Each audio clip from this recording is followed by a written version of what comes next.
She served an elderly couple everyone ignored every single night at her cafe. What she didn't know, their son, the most powerful vampire in existence, was watching from the shadows. Before we dive into the story, drop a quick comment below and let me know what draws you to stories about honoring the forgotten. Your engagement really helps support this channel. The Moonlit Corner Cafe wasn't much to look at. Tucked between a dusty antique shop and an abandoned theater, the small establishment occupied a fog-shrouded corner where the city seemed perpetually suspended in twilight. Its amber lights glowed softly behind beveled glass windows, casting warm halos against the mist that turned the cobblestone street into something from another era. Vintage globe lamps lined the facade, their gentle illumination barely penetrating the fog that gathered each evening like a living thing, wrapping the cafe in mystery. But for Elena Torres, it was everything. Elena wiped down the mahogany counter with practiced efficiency, her movements automatic after years of evening shifts. At 32, she'd grown accustomed to the rhythm of twilight service, the hiss of the espresso machine settling into its evening purr, the soft classical music drifting through speakers that had witnessed decades of conversations, the occasional whisper of autumn leaves scraping against the foggy windows outside. Business had been dying slowly for months now. The trendy coffee chain 6 blocks over, modern, minimalist, optimized for social media, had siphoned off most of the neighborhood traffic, leaving family-owned places like Moonlit Corner struggling to keep their doors open. Her grandmother had built this cafe from nothing, had made it a sanctuary for anyone who needed warmth and dignity. Now Elena was fighting to preserve that legacy, even as the world seemed determined to forget places like this existed. She sighed and glanced through the fog-veiled window. Beyond the glass, the street stretched into perpetual dusk, the city's taller buildings disappearing into low-hanging clouds that never quite lifted. A figure stood across the way, barely visible through the mist, a tall, regal silhouette beneath the antique street lamp, his platinum hair catching what little light penetrated the fog. His eyes, even from this distance, seemed to glow with an ice-blue luminescence. Elena blinked, and when she looked again, he remained there, perfectly still, watching. She shivered and turned back to arranging fresh flowers in small vases, something her grandmother had insisted made every table feel special. The door opened with its familiar brass chime, the sound cutting through the quiet cafe like a bell in a cathedral. Elena looked up, surprised to see customers at this hour, well past the dinner rush on a Tuesday evening, when even her handful of regulars had returned home. Her surprise deepened when 2 elderly figures stepped through the doorway, fog swirling around them like silk scarves reluctant to release their hold. They weren't like any patrons she'd seen before. The woman moved first, her hand resting lightly on her companion's arm, both of them carrying themselves with the careful grace of those who've learned to navigate a world not quite designed for them anymore. Her silver-white hair was arranged in an elegant vintage style, swept up with pearl combs that caught the amber light. Her companion, a distinguished gentleman with a perfectly groomed silver beard and hair that fell past his shoulders, wore an immaculate 3-piece suit that looked like it had been tailored in the 1920s. Burgundy velvet with a watch chain gleaming against the vest. Their skin held an unusual quality, porcelain pale with an almost luminous undertone, as if moonlight had somehow been absorbed into their very being. The woman wore an exquisite tea dress in deep sapphire, its lace collar and cuffs intricate beyond modern craftsmanship. Both moved with synchronized elegance, their steps perfectly measured, their posture impeccable. Welcome back, my beautiful family and friends. If you're hooked and ready to enjoy this story, click subscribe and let me know in the comments where you're watching from, because tomorrow I'll be sharing another story just as compelling as this one, and you don't want to miss it. What struck Elena most profoundly was the reaction of the other patrons. The young couple in the corner booth suddenly found urgent reasons to check their phones, their conversation dying mid-sentence. The businessman at the bar gathered his papers with unusual haste, leaving his coffee half-finished. An uncomfortable silence rippled through the cafe, as if the very air had grown heavier, colder.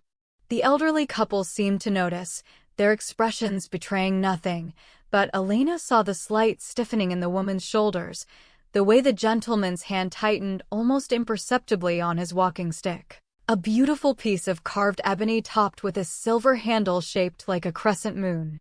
Something protective flared in Elena's chest, the same instinct her grandmother had cultivated in her since childhood. "Good evening," Elena said, moving around the counter with genuine warmth flooding her voice. "Welcome to Moonlit Corner. I'm so glad you've come out of the fog." The woman's eyes met hers, pale silver blue, holding depths that seemed impossibly ancient, and something like surprise flickered across her delicate features. When she smiled, it transformed her face, making her appear simultaneously ageless and very, very old. "Good evening, my dear," she replied, her voice carrying the careful cadence and formal pronunciation of someone from another era entirely. "We were told this establishment maintains the old courtesies that here one might find warmth." Elena smiled back, something in the woman's phrasing touching a chord of recognition. "You heard right. My grandmother built this place on the belief that everyone deserves to feel welcomed, especially those the world rushes past without seeing."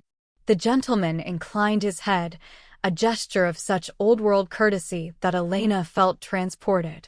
"Your grandmother possessed wisdom," he said, his accent indefinable but elegant. "Such wisdom is rare in these accelerated times." Elena gestured toward the best table in the establishment, the one by the large bay window with the cushioned bench seating and the view of the fog-draped street. "Please, this is our finest table. The lighting is gentle, and you'll be comfortable here." She pulled out the chair for the woman first, then assisted with her companion. Small gestures her grandmother had taught her, courtesies most establishments had abandoned as inefficient. The elderly couple settled into their seats with visible relief, as if they'd been searching for exactly this kind of sanctuary. Elena noticed their hands found each other across the table, fingers interlacing with the unconscious ease of centuries of companionship. "I'm Elena," she said, placing leather-bound menus before them. "May I bring you something warm to start? Tea, perhaps? Coffee?" Another glance passed between them, unspoken communication flowing in the space of a heartbeat. The woman spoke first. "Earl Grey tea would be most welcome. With honey, if you please. And, perhaps, do you serve warm scones?" "With clotted cream and preserves," Elena confirmed. "Fresh from this afternoon." "I'll bring everything right away." As she prepared their order, Elena found herself glancing back at the couple. They sat perfectly still, hands still joined, watching the fog press against the windows with an expression she couldn't quite name. Not quite sadness, but something deeper, nostalgia mixed with loss, as if they were remembering a world that no longer existed. The other patrons had cleared out entirely now, leaving the cafe empty except for the elderly couple. Elena brought their tea service on a silver tray her grandmother had preserved from the cafe's opening in 1947, proper china cups with delicate handles, a matching teapot, small silver spoons, honey in a crystal dish. She arranged everything with care, the ritual movements her grandmother had drilled into her. "May I pour for you?" The woman's eyes glistened. "Such attention to ceremony. We have not experienced this in some considerable time." Elena poured the tea with practiced grace, the aromatic steam rising like incense. When she placed the scones before them, she noticed their eyes close briefly, as if the simple warmth and scent carried profound meaning. "Is there anything else I can bring you?" Elena asked. "Your company, perhaps," the gentleman suggested. "If you can spare a moment. We find ourselves quite alone in this modern world." Elena pulled out a chair and sat, something she never did with other customers, but somehow this felt right. "I'm happy to sit with you. Are you visiting the neighborhood?" "Visiting," the woman repeated softly, sharing another meaningful glance with her companion. "Yes, one might say we are visiting. We knew the street when it was still cobblestones. when carriages rather than automobiles filled the thoroughfare. Elena smiled, assuming they meant in their youth. You must have wonderful memories of how things used to be. Wonderful, the gentleman mused. And terrible. We have witnessed much. He lifted his teacup with both hands, as if drawing warmth from its very essence. Your grandmother, she ran this establishment? She did, Elena said, feeling the familiar ache of loss. She passed away 6 months ago. She always said the most important thing we could offer wasn't just food, but dignity. She believed everyone who walked through that door deserved to be treated like they mattered. A woman of profound understanding, the woman said quietly. She reached across the table and placed her hand over Elena's. Her skin was ice cold, but Elena didn't flinch. She taught you well. The world forgets, you see. It forgets that those of us who carry years are not relics to be discarded, but repositories of memory, wisdom, love. Something in her tone made Elena's throat tighten. She used to say exactly that. That honoring the elderly was the foundation of civilization. Indeed, the gentleman agreed. Yet so few remember this truth. He gestured toward the now empty cafe. You noticed how quickly the others departed when we arrived. Elena had noticed. People can be thoughtless. I'm sorry if they made you feel unwelcome. You need not apologize for them, the woman said. We have grown accustomed to such reactions. They finished their tea and scones slowly, savoring every bite, every sip, with an attention that suggested profound hunger, not for food, but for something deeper. Connection, perhaps. Acknowledgement. When they finally prepared to leave, the gentleman produced a small leather purse and extracted several coins. Elena glanced at them as he placed them on the table and felt her breath catch. They weren't modern currency. They were antique, pre-1900 silver dollars with unusual engravings, symbols she didn't recognize surrounding a crest of a crescent moon cradling 2 stars. This is far too much, Elena protested gently. For the service rendered, it is precisely appropriate, the woman said, standing with her companion's assistance. We shall return tomorrow evening, if we may. You'll always be welcome here, Elena promised. As they reached the door, the woman paused and looked back. I am Evelyn Vesper. This is my husband, Magnus. We are grateful, Elena Torres, for remembering what most have forgotten. Elena felt a chill that had nothing to do with the fog drifting through the open door. How did you know my... But they had already stepped into the mist, moving with that same ethereal grace, the fog embracing them like old friends. Elena approached the window, watching them disappear down the twilight street. And there, across the way beneath the antique lamp, stood that tall figure, the one with platinum hair and ice-blue eyes that now blazed with unmistakable intensity. As Magnus and Evelyn passed him, he bowed a deep, reverent bow that spoke of profound love and respect. Then all three dissolved into the fog, leaving Elena alone in the amber glow of moonlit corner cafe, holding centuries-old coins and the strange certainty that something extraordinary had just begun.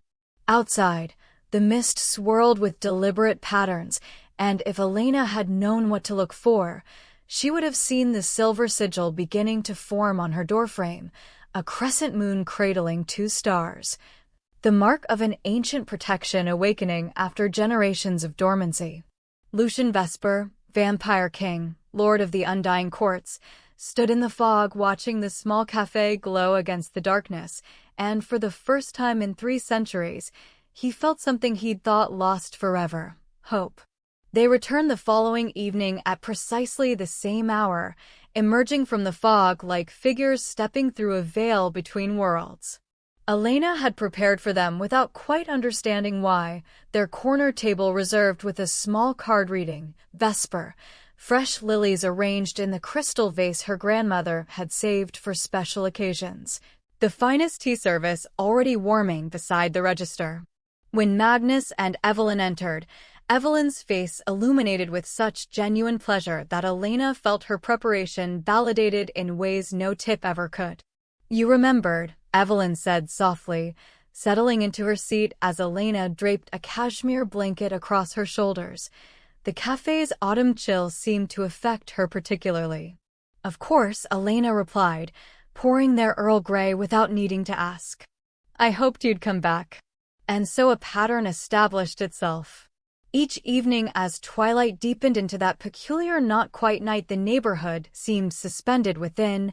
Magnus and Evelyn Vesper arrived. Elena began preparing earlier and earlier, selecting the day's best pastries, ensuring the temperature near their table remained perfectly warm, learning the precise amount of honey Evelyn preferred, the exact steeping time Magnus favored. Their conversations became the highlight of Elena's shifts. Magnus spoke of Victorian London with the specificity of lived experience, not tourist landmarks, but the smell of coal smoke mixing with fog, the sound of hansom cabs on cobblestones, the way gaslight turned the Thames into liquid amber. Evelyn described watching the Brooklyn Bridge rise from the river, each cable strung like hope made tangible, the opening ceremony where she'd worn a bustle dress in peacock blue. "You speak as if you were there," Elena said one evening, laughing gently. Magnus and Evelyn exchanged that wordless glance she'd come to recognize, communication flowing in the space between heartbeats. "Memory can feel very immediate," Magnus replied carefully, "when one has lived long enough to collect considerable amounts of it." Elena shared her own stories in return, smaller but no less meaningful. How her grandmother had raised her in the apartment above the cafe after her parents died. How she'd learned to crack eggs for the breakfast service before she could reach the stove without a step stool. How her grandmother had taught her that small kindnesses are the architecture of civilization. Each act of respect and dignity is a brick in the foundation of everything that matters. "Wise words," Evelyn murmured. "We knew someone once who said something similar." Oscar was convinced that kindness was the only philosophy worth practicing. "Oscar," Elena prompted. "Wild," Magnus supplied. "Brilliant mind, tragic ending." He understood that cruelty was merely a failure of imagination, the inability to see oneself in another's suffering.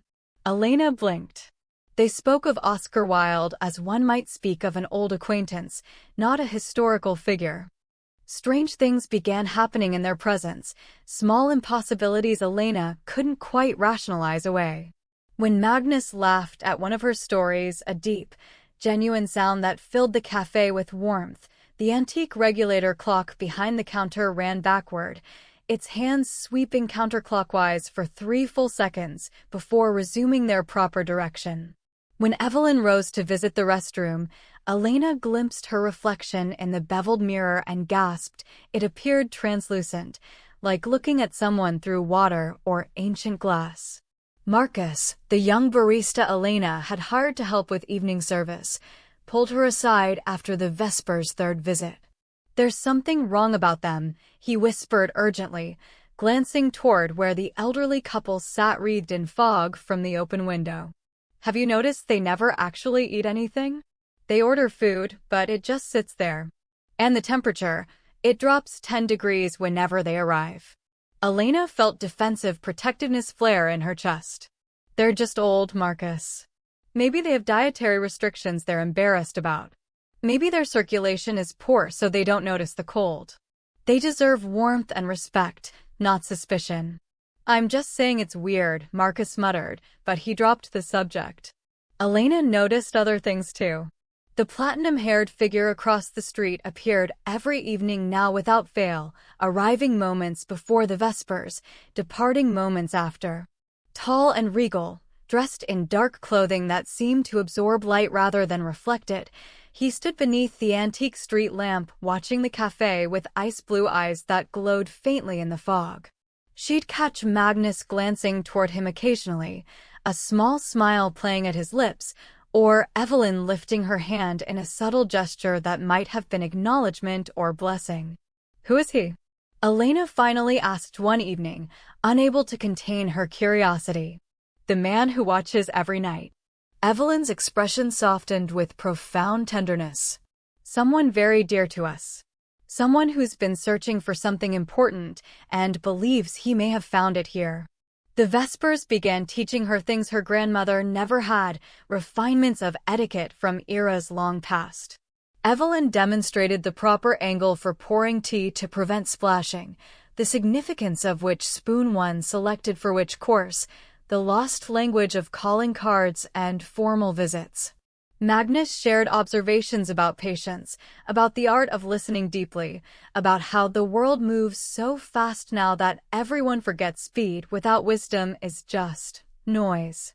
One afternoon while cleaning the storage room, Elena discovered a photograph tucked behind the water heater, her grandmother, much younger, standing in the cafe with her arms around two people. Her breath caught. Magnus and Evelyn Vesper, looking exactly as they did now, stood smiling in a photograph dated 1952 on the back in her grandmother's distinctive handwriting, "The Vespers always welcome." That evening, as Elena prepared to close, she noticed something new etched into the doorframe, a silver sigil that definitely hadn't been there before, its lines gleaming faintly in the amber light. A crescent moon cradling two stars, the same symbol from the coins they'd given her. She traced it with her fingertip and felt warmth pulse beneath her touch, like a heartbeat in the wood itself. Outside, Lucian Vesper watched the sigil's light strengthen and knew the elder's bond had begun its awakening. The stranger entered on a Thursday evening, and Elena knew immediately he was different. Not like Magnus and Evelyn, whose presence carried the weight of ages worn gently. This man radiated something else entirely, power without grace, youth weaponized into arrogance. He appeared to be in his early 30s, devastatingly handsome in the way of men who've learned to use their looks as currency. Designer suit tailored to perfection, dark hair styled with calculated casualness, movements precise and predatory. When he stepped through the door, the fog seemed to recoil from him rather than embrace him. Magnus and Evelyn were already seated at their usual table, Evelyn's hand freezing mid-reach for her teacup. The stranger's eyes, pale gray in the ambient light, flashed crimson for just an instant when they landed on the elderly couple. He didn't approach the counter. Didn't ask for a menu. Simply claimed a table with direct sight line to the Vespers and sat, staring at them with barely concealed contempt, twisting his handsome features into something ugly. The temperature dropped so sharply Elena could see her breath. "Can I help you?" she asked, approaching with her order pad, professional smile firmly in place despite the unease crawling up her spine. "No," he said without looking at her, his gaze fixed on Magnus and Evelyn like a wolf watching wounded prey. Elena glanced back at the elderly couple. Evelyn had gone very still, her usual serene expression replaced by something Elena had never seen before: fear. Magnus had placed his hand over hers, protective, but his jaw was set tight. After 5 minutes of hostile silence, the stranger rose with fluid grace and walked directly to the Vespers table. Elena moved instinctively to intercept, but he was faster, stopping just close enough to loom over them.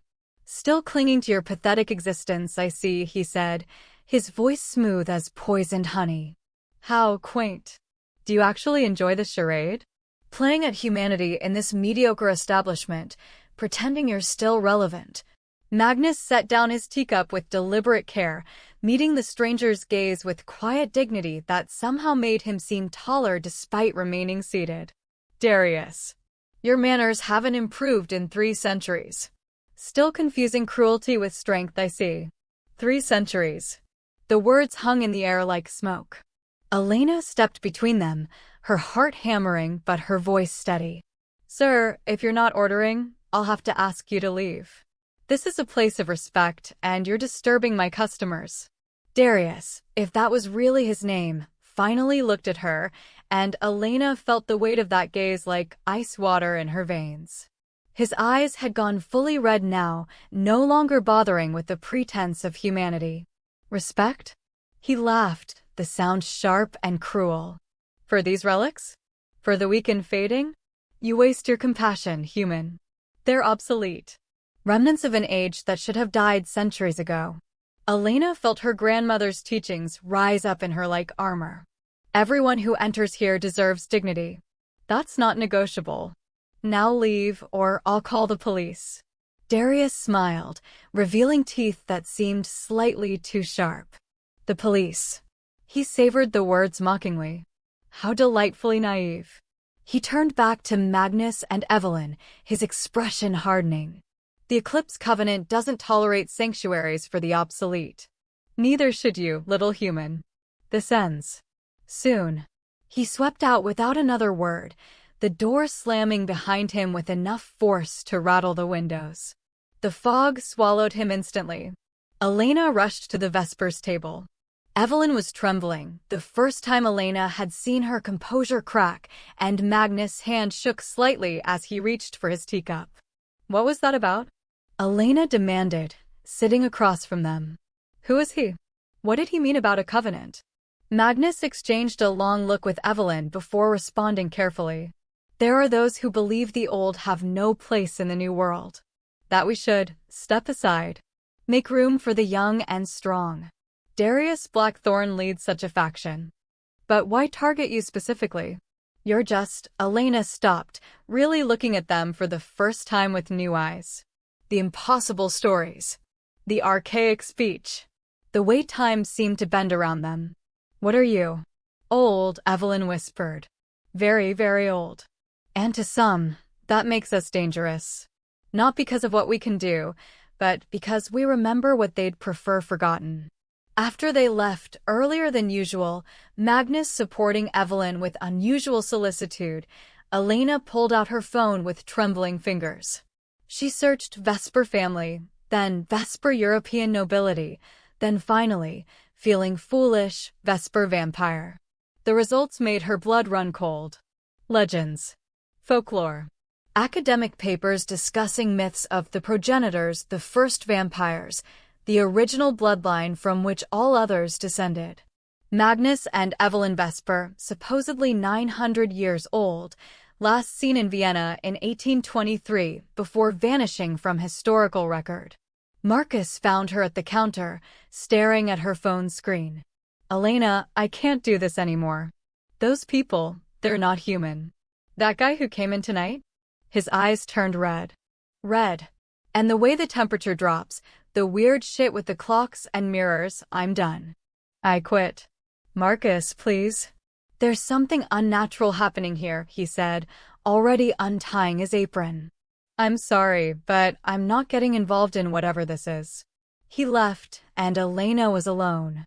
That night, as she cleaned and locked up, she noticed them. Shadows gathering outside the windows, not quite fog, not quite solid.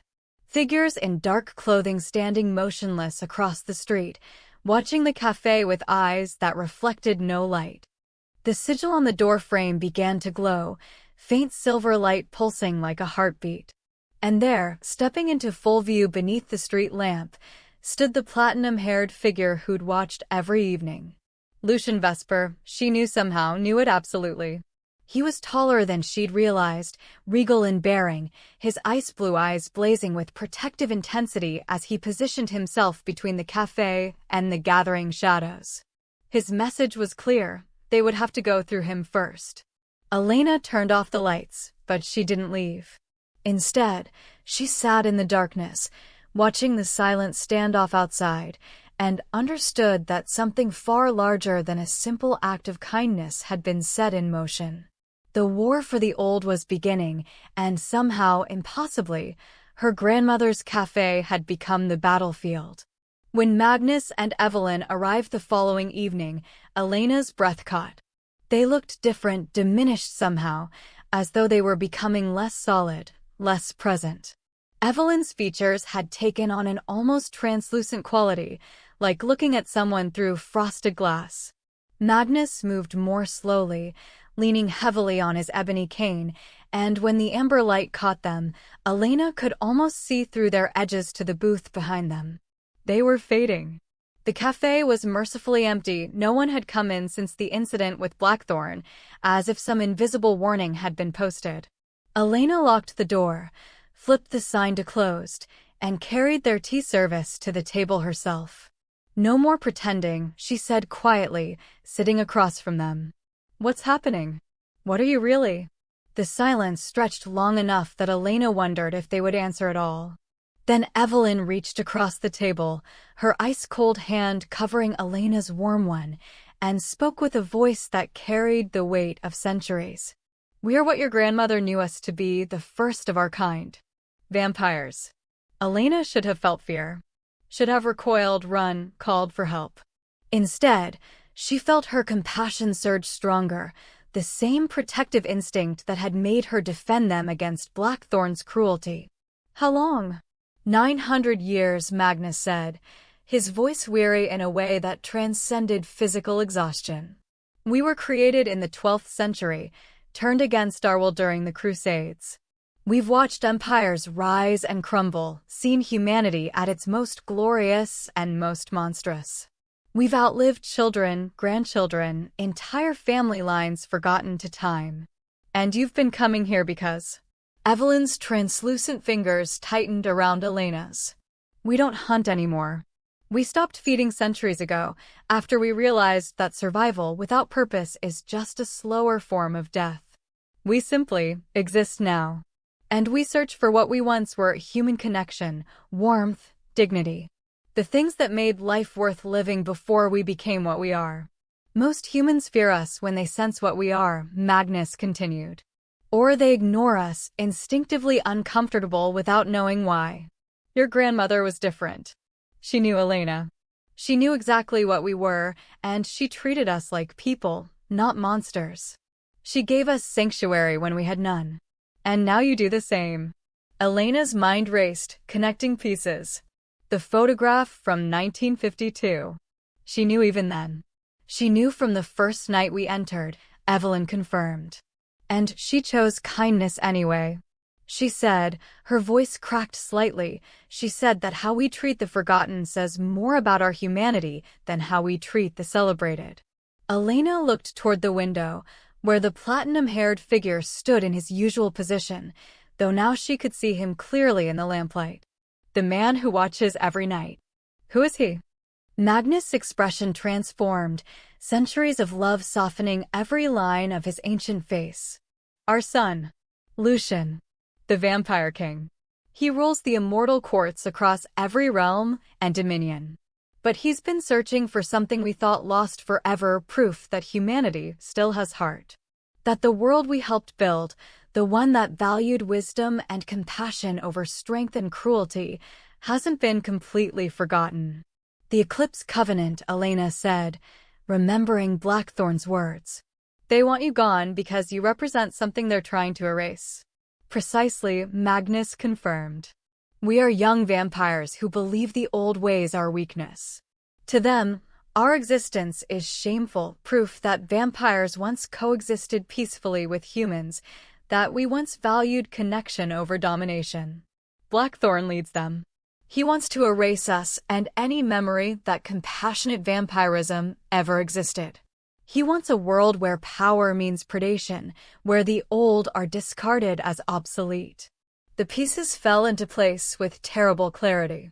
"And this cafe, because I've welcomed you, treated you with respect, it's become a symbol of what they're trying to destroy." "I'm afraid so," Evelyn whispered. "Which is why we shouldn't have come. We've endangered you, endangered your grandmother's legacy. We're being selfish, clinging to the last place that makes us feel human." Elena felt something fierce and protective blaze in her chest. "Why do you keep coming here?" "Really?" Evelyn's translucent face shimmered with unshed tears. "Because here, we're not monsters or relics. We're not the progenitors or symbols or cautionary tales. We're just two people who enjoy good tea and kind conversation. You give us something more valuable than blood ever was. You give us humanity. You make us remember what it felt like to be alive." The choice crystallized with perfect clarity. Elena squeezed Evelyn's cold hand, reached for Magnus as well. "Then you're welcome here. Always. I don't care what you are, you've treated me and my cafe with respect, shown me kindness and wisdom. That's what matters. Not what you were made into, but who you chose to become." The moment the words left her mouth, something shifted in the air itself. Silver light blazed up from the floorboards where Elena's feet touched, spreading outward in intricate patterns like frost forming on glass. The sigil on the door frame erupted into brilliant luminescence, and Elena felt warmth surge through her, ancient and protective and absolutely certain. Magnus and Evelyn gasped simultaneously, their translucent forms solidifying, color returning to their porcelain skin, their eyes brightening from faded gray to vibrant silver blue. The elders' bond, Magnus breathed in wonder. It's awakening. Elena, do you understand what you've done? Outside, Lucian Vesper stepped forward into the light, his ice blue eyes wide with an expression caught between hope and disbelief. For 900 years he'd searched for proof that his parents' faith in humanity wasn't misplaced. And in a small fog-shrouded cafe, a waitress who'd inherited her grandmother's wisdom had just provided it. They came at dusk, when the cafe held its usual evening crowd, mostly elderly regulars who'd begun returning after Marcus left, drawn by something they couldn't name but desperately needed. Mrs. Chin sat in her customary corner with her crossword. Mr. Alvarez nursed his third coffee while reading a worn paperback. The Kowalski sisters shared a slice of apple pie, laughing softly at some private joke. The door didn't open so much as explode inward, and 7 figures poured through like smoke given form. Blackthorn led them, dressed entirely in black, his designer suit replaced by something more ceremonial, a long coat that seemed to absorb light, boots that made no sound on the floor. Behind him, 6 others in similar attire, their eyes blazing crimson in the amber lamplight, their movements synchronized and predatory. He carried something Elena recognized from movies and nightmares, an ancient scroll, its edges blackened with age, sealed with red wax bearing the symbol of an eclipse. Magnus and Evelyn Vesper, Blackthorn announced, his voice carrying supernatural amplification that made the windows rattle. You are hereby declared obsolete by order of the Eclipse Covenant. Your existence is terminated. This sanctuary is dissolved. Panic erupted instantly. The younger patrons bolted for the door, shoving past the Covenant members. Mrs. Chin dropped her pen, her hand trembling. Mr. Alvarez stood uncertainly, torn between self-preservation and something that looked like defiance. Elena moved without thinking, positioning herself between Blackthorn and the Vespers table where Magnus and Evelyn sat frozen, their hands clasped together. This is my establishment, she said, her voice shaking but firm. You have no authority here. Blackthorn's laugh was cold and sharp. Human law doesn't apply to our kind. They are relics of a failed experiment in weakness. This place protects what should have been erased centuries ago. Both must be eliminated. The temperature plummeted so suddenly that frost formed on the windows in crystalline patterns. Lucian Vesper entered through the door the fleeing patrons had left open, and Elena understood for the first time what true power looked like. He was taller than Blackthorn, broader in the shoulders, carrying himself with the unconscious authority of someone who'd ruled for centuries. His platinum hair flowed past his shoulders, moving in a wind that existed only for him. Ice blue eyes blazed with barely contained fury. He wore dark clothing that seemed woven from midnight itself, and circling his brow was a crown of silver thorns so delicate it appeared made of frozen moonlight.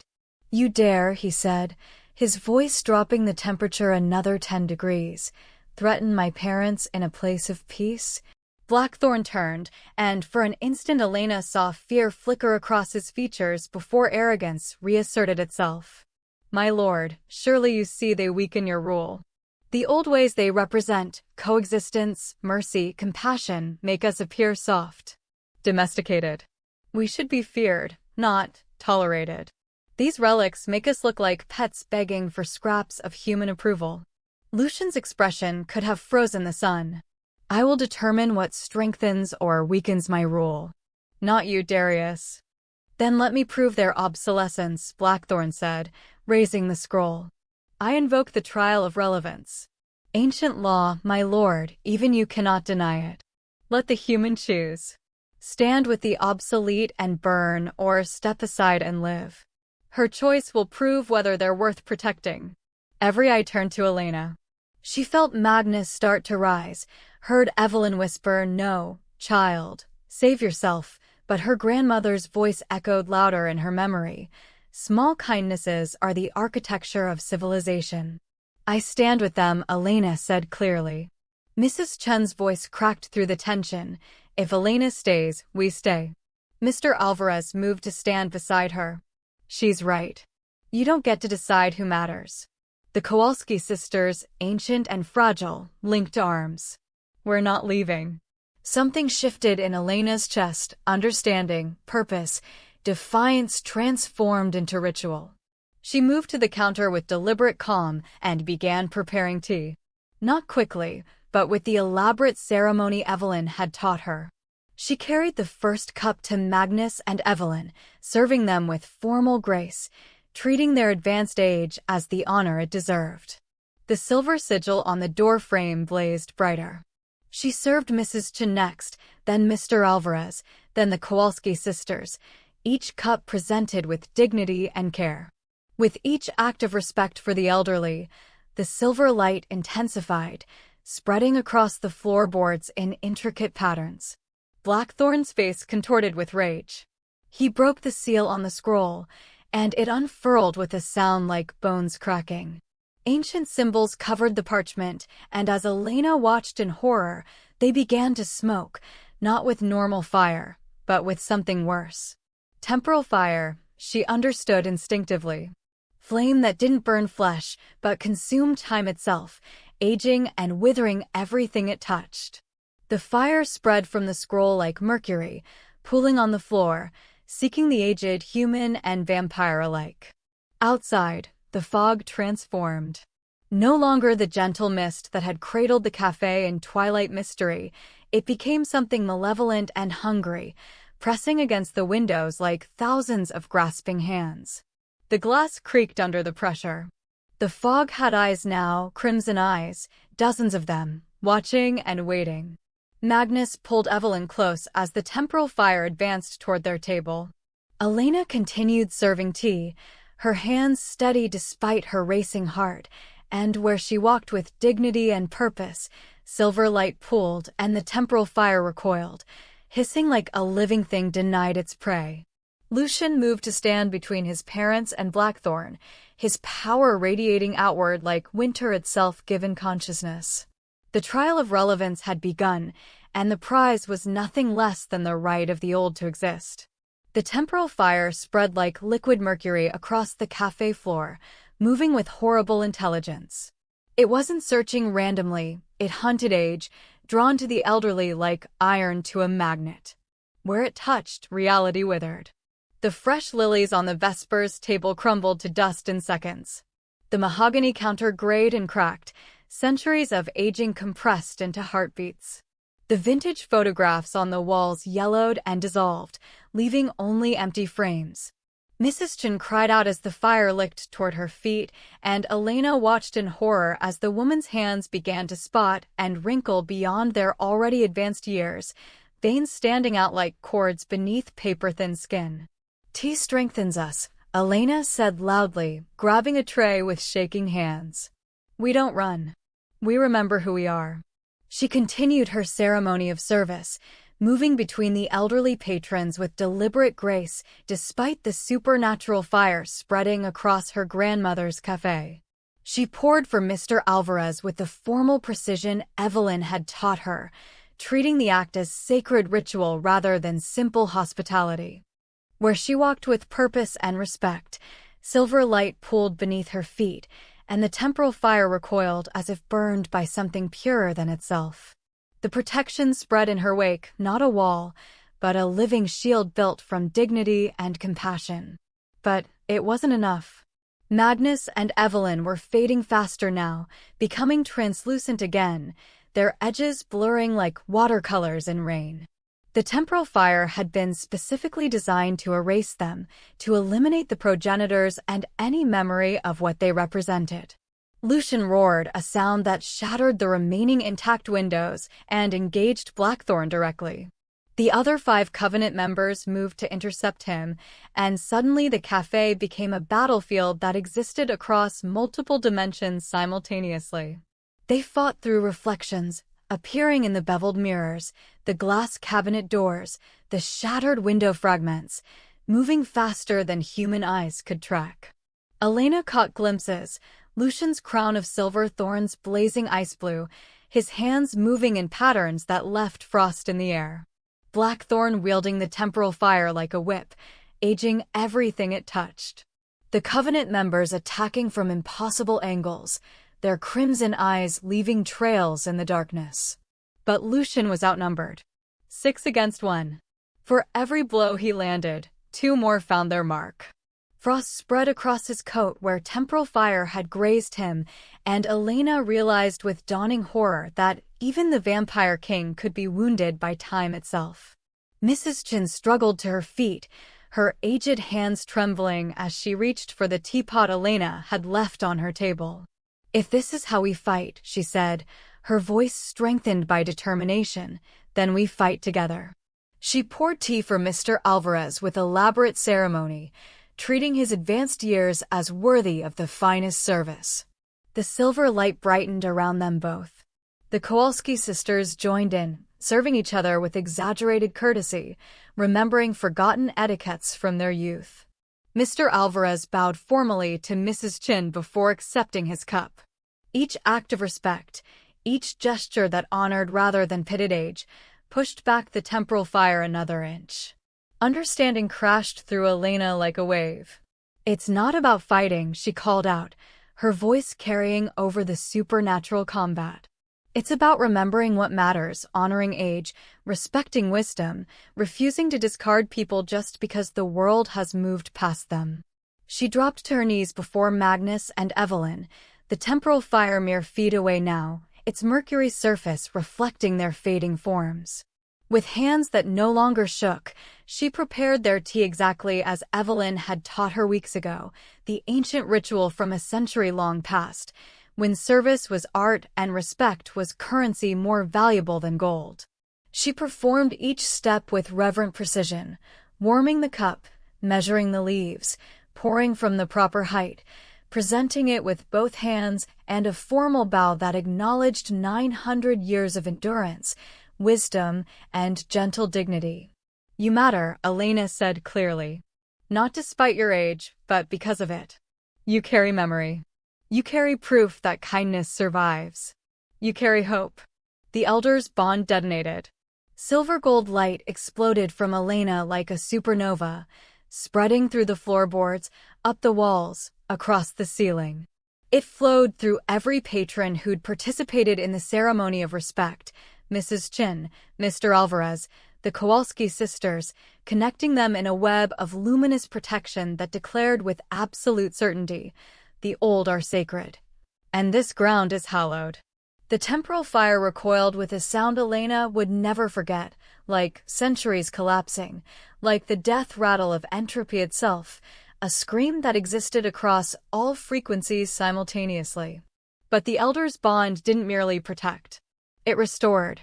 Magnus and Evelyn solidified, color flooding back into their porcelain skin. Their silver-white hair blazed with inner light. Their eyes, faded to near blindness by the temporal fire, brightened to brilliant silver blue. They didn't look younger, they looked vitally, powerfully old, their ages transformed from vulnerability into armor. The elderly human patrons straightened, their wrinkles deepening but no longer seeming like marks of decay. Instead, they became maps of lives fully lived, badges of honor earned through decades of survival. Mrs. Chen's spotted hands steadied, still ancient but strong. Mr. Alvarez stood taller, his stooped shoulders straightening with renewed purpose. The silver-gold light blazed brighter, and Blackthorn screamed as his temporal fire turned against him, the flames he'd summoned to age others now seeking their master. The Covenant members scattered, their crimson eyes wide with terror. Lucian stood in the center of the cafe, ice-blue eyes blazing with pride and wonder, watching a human waitress accomplish what 900 years of searching couldn't, proving that honoring the old wasn't weakness. It was the most powerful magic in existence. The elders' bond manifested fully, and the cafe transformed into something beyond mortal comprehension. Silver gold light erupted upward and outward, forming a perfect dome that enclosed the entire building in luminous protection. The light wasn't merely bright, it was alive, pulsing with every heartbeat of every person inside who'd chosen dignity over fear, respect over contempt. Blackthorn's Covenant members were thrown back, as if struck by a physical force, their bodies slamming into the dome's inner surface before sliding to the floor. The temporal fire they'd wielded dissolved like morning mist under sunlight, its mercury surface evaporating into harmless smoke that smelled inexplicably of old roses and ancient parchment. The decree of obsolescence, still clutched in Blackthorn's hand, suddenly caught fire, real fire this time, orange and crackling and absolutely mundane.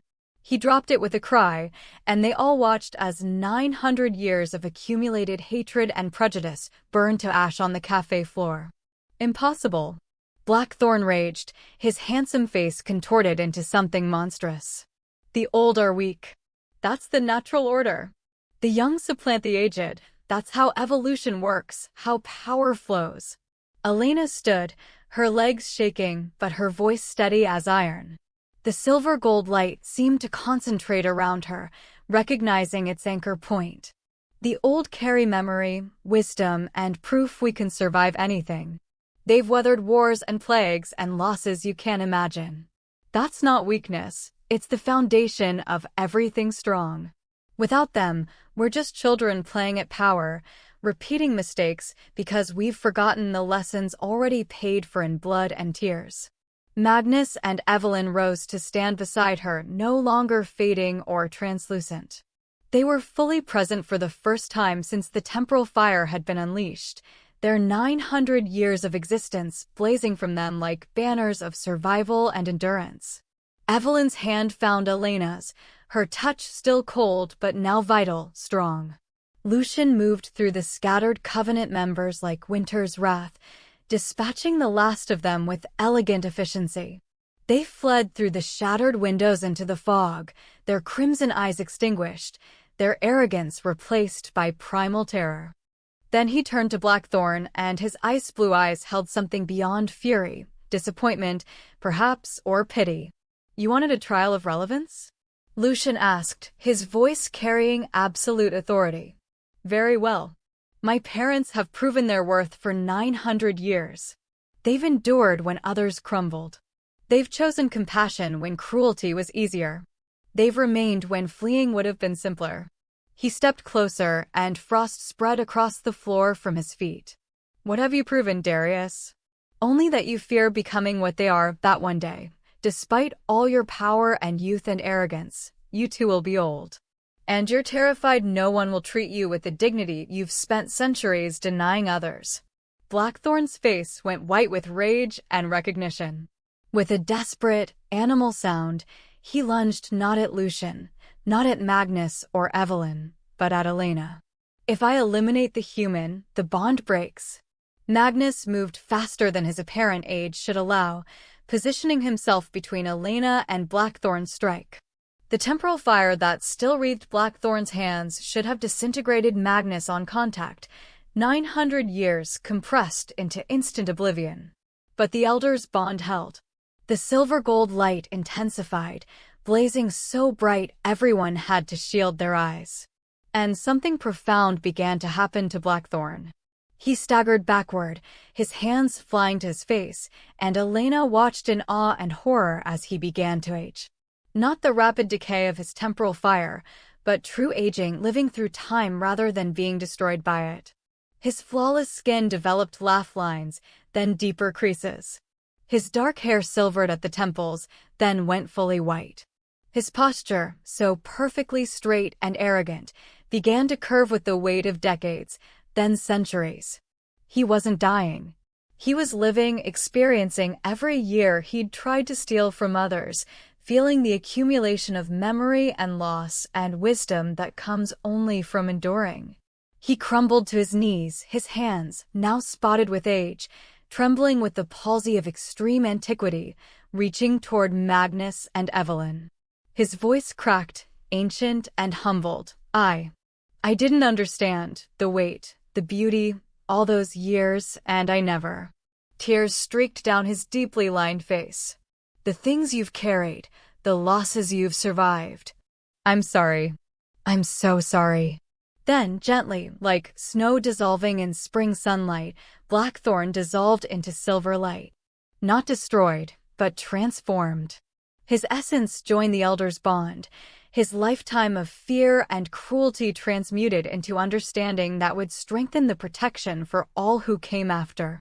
The remaining Covenant members who'd witnessed their leader's transformation fled into the fog, their footsteps echoing into silence.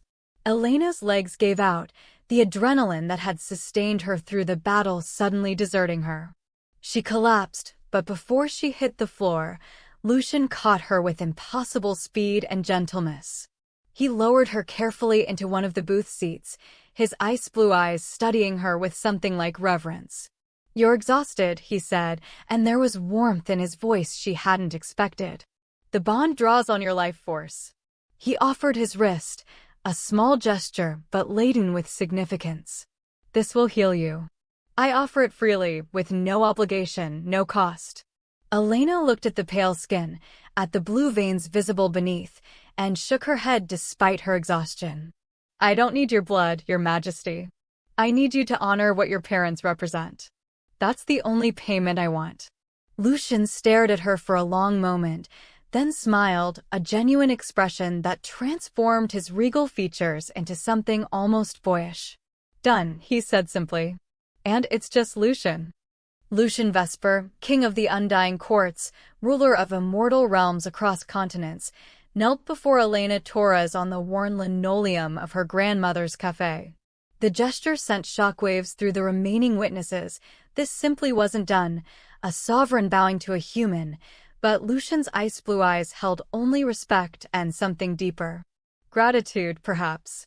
Or hope finally fulfilled. What would you have me do? He asked, his voice carrying none of its earlier authority, only genuine question. You've awakened something I thought impossible. Name your price, Guardian. Elena's exhaustion made her honest in ways politeness might have tempered. Make a law, she said, her voice hoarse but certain. Not just for vampires, but for everyone human and immortal. The old must be honored. The aged must be protected. Anyone who offers them dignity creates sacred ground that cannot be violated. Make it so that what happened here tonight can never happen again. Make it so that no one, vampire or human, can be declared obsolete just because they've had the audacity to survive. Lucian stood, his movements fluid despite the gravity of the moment. He turned to address everyone present, Magnus and Evelyn, Mrs. Chin and Mr. Alvarez, the Kowalski sisters still clutching their teacups, even the fog-shrouded figures watching from outside the shattered windows. Bear witness, he commanded, and the words resonated with power that predated modern language. He drew a blade from within his coat, ancient beyond measurement, its edge seeming to exist in multiple dimensions simultaneously. Without hesitation, he drew it across his palm. His blood, darker than human blood and luminous with inner light, fell onto the cafe floor. Where each drop landed, symbols formed, not written but grown, spreading through the wood grain like roots seeking water. By my authority as King of the Undying Courts, Lucian proclaimed, his voice now carrying across distances that transcended physical space, I proclaim the Twilight Accord. The symbols on the floor began to glow, pulsing in rhythm with his words. The old shall be honored where respect is freely given. Any place that cares for the aged, human or immortal, becomes hallowed ground, protected by law older than nations. Any establishment, any home, any sanctuary that offers dignity to the elderly cannot be violated. Any who harm those of advanced years face my personal wrath and the wrath of every court I command. This law binds all who walk the night, all who drink from the living, all who exist in the spaces between mortal and immortal. Let it be known, to dishonor age is to dishonor existence itself. The silence that followed was absolute, as if the world itself held its breath. Then a bell tolled, not from any physical source, but from within bones and souls. Once, twice, 3 times. The resonance spread outward in waves that crossed oceans and continents in heartbeats. Elena felt it ripple through her, through the elders' bond, through the very foundations of the cafe. She saw it reflected in Magnus and Evelyn's widening eyes, in the way Mrs. Chin gasped and pressed her hand to her chest, in how the fog outside suddenly settled into peaceful stillness. Across the world, in vampire courts hidden in ancient castles and modern penthouses, in covens gathered in catacombs and mountainside monasteries, in solitary vampires hunting through city streets and rural darkness, the twilight accord settled into place. Undeniable. Binding. Absolute. A law that would outlast empires. Magnus moved first, crossing to his son with tears streaming down his ancient face. Lucian caught him in an embrace that held 900 years of separation and reunion, of a father who'd watched his son become a king and wondered if power had cost him his humanity. Evelyn joined them, and for a long moment the three stood together, the progenitors and their heir, reunited not in shadow and secrecy, but in a small cafe that had become the most sacred ground in the supernatural world. When they finally separated, Evelyn turned to Elena, her silver blue eyes luminous. "You've given us what we thought lost forever, proof that the best of humanity endures. That kindness isn't weakness. That some things matter more than survival." Magnus' voice was thick with emotion. "Your grandmother would be so proud. She knew what you'd become. She told us once, years ago, that her granddaughter would change the world. We thought she was being sentimental. We should have known better. Your grandmother was never wrong about what mattered." Elena felt tears streaming down her face, the exhaustion and adrenaline and profound weight of what had just occurred finally breaking through her composure. "She taught me everyone deserves dignity, especially those the world forgets. I just tried to remember that." Lucian approached, drawing something from within his coat, a pendant on a silver chain, delicate but radiating quiet power. The symbol matched the one now permanently etched into the doorframe, a crescent moon cradling 2 stars. "You are now guardian of the Twilight Sanctuary," he said formally, placing the chain around her neck. The pendant settled against her chest, warm despite its silver construction. "All elderly, human and vampire, may find refuge here. This place is protected by the Accord, by the Elders' Bond, and by my personal guarantee.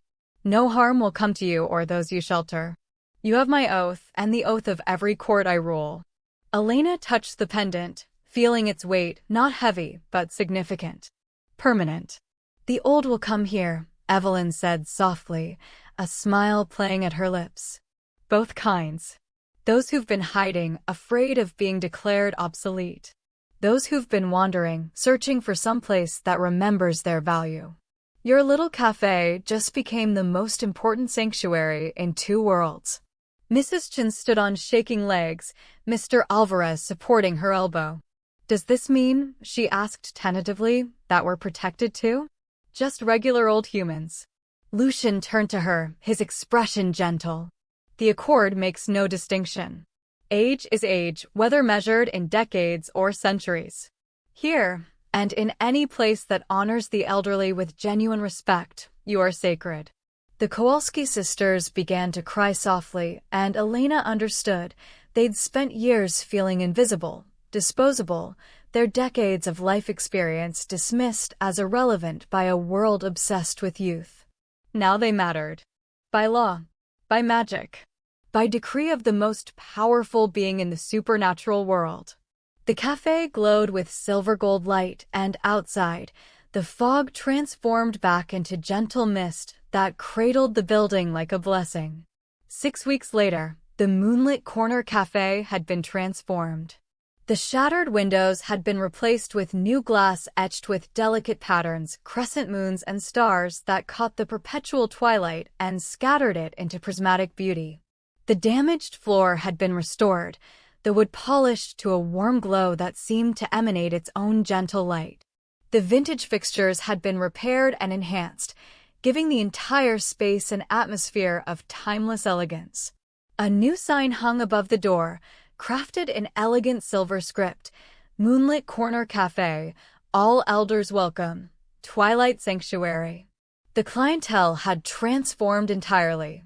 On any given evening, elderly humans sat alongside ancient vampires, sharing stories that spanned decades and centuries. Mrs. Chin had become a fixture at the large corner table, where she held court with a vampire woman named Isadora who appeared to be 90, but had actually witnessed the signing of the Magna Carta.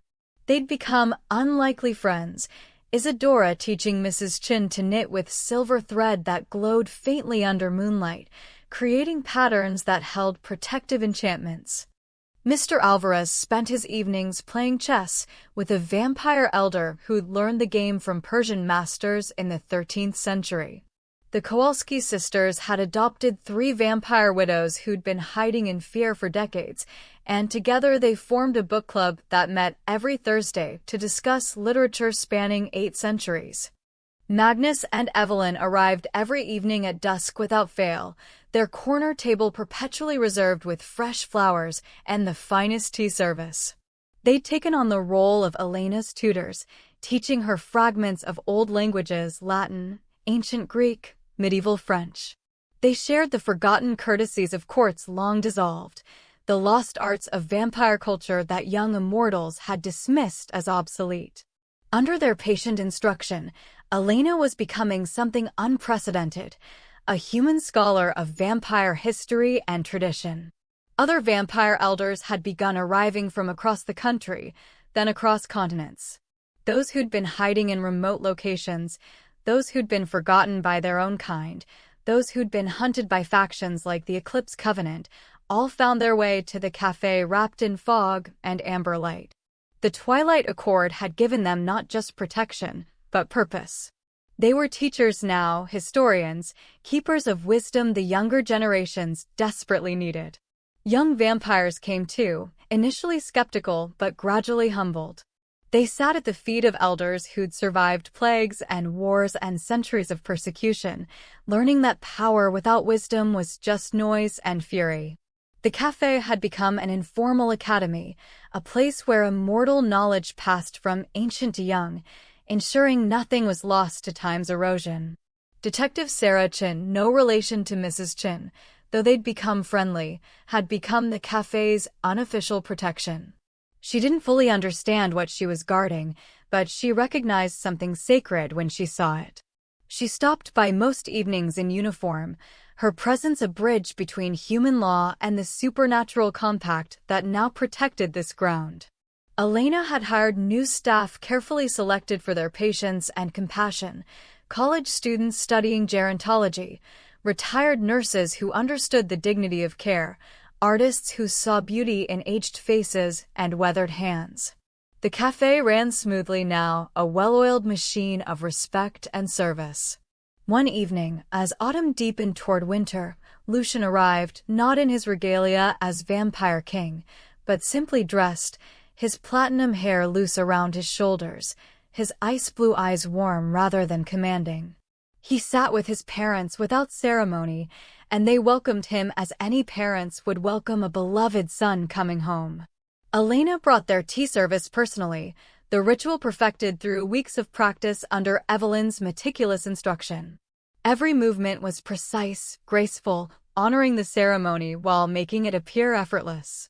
"You've created something I thought impossible," Lucian said, watching her pour with flawless technique.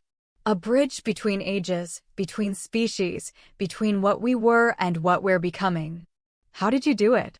Elena smiled, settling into the seat beside Evelyn. "I just remembered what my grandmother taught me, the old carrier stories. Without them, we forget who we are, where we came from, what mistakes we've already paid for in blood. They're not relics, they're libraries. Living proof that survival is possible, that love endures, that meaning accumulates rather than diminishes with time." The bell above the door chimed softly, and an elderly couple entered, human, judging by their reflections in the mirrors, their movements tentative and uncertain. They wore threadbare coats and carried the exhausted weariness of people who'd been struggling for too long.